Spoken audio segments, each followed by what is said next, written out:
আর তোমারে কই,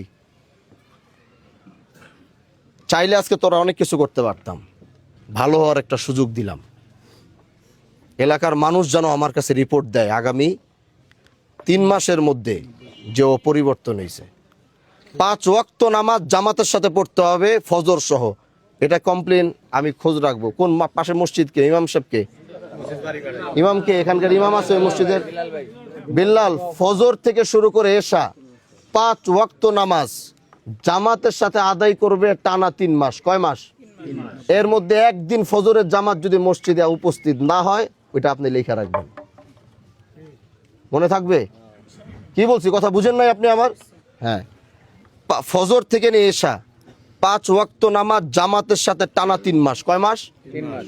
টানা 3 মাস। একদিন মিস হবে, একদিনের হাজিরা আমি রাখবো, খবর রাখবো, ওই একদিনের শাস্তি হবে। টানা 3 মাস, মনে থাকবে ইনশাল্লাহ। ভুল হবে জামাতের সাথে। কি বলছি? ইমাম সাহেব যখন কয় আল্লাহু আকবার তখন গিয়ে ধরতে হবে এবং টানা 3 মাস পড়তে হবে। তারপরে কি করতে হবে এটা আমি দেখব।